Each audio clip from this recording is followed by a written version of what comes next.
reste silencieux même si j'ai mal. Tu sais j'ai du mal à me confier, yeah. Je ne sais plus vraiment à qui me fier. Les vrais et les faux gravitent autour de moi. Je reste silencieux même si j'ai mal. Tu sais j'ai du mal à me confier, yeah.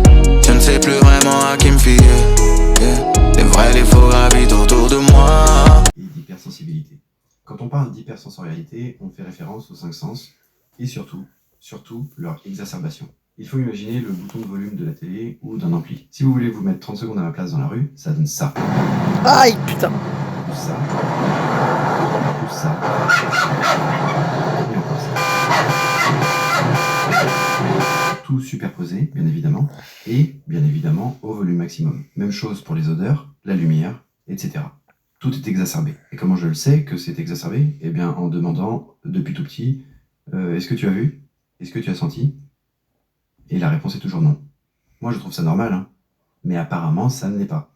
Et évidemment, toutes ces informations qui arrivent dans mon cerveau, de manière continue et de manière superposée, il faut les analyser, il faut les classer, il faut les synthétiser, et ça demande énormément d'énergie. Ensuite, il y a l'hypersensibilité.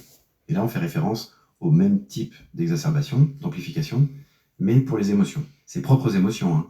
Rien à voir avec l'empathie ou la compréhension des émotions des autres. Justement.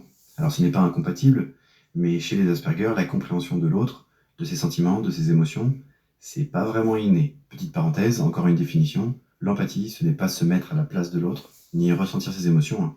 L'empathie, c'est comprendre les processus qui mènent à l'élaboration des émotions de l'autre. Et ça, de manière neutre, sans être parasité par ses propres émotions. Ce qu'il faut comprendre, c'est que l'hypersensibilité et l'hypersensorialité au sein du syndrome d'Asperger est différent chez chaque personne.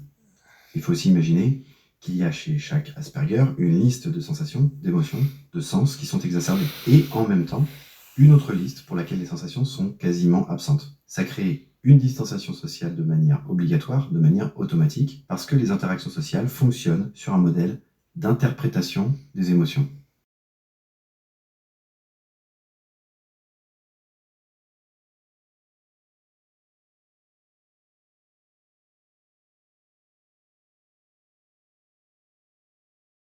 Ordinaire, j'ai rien de fou, mais quand tu me regardes, tout d'un coup je deviens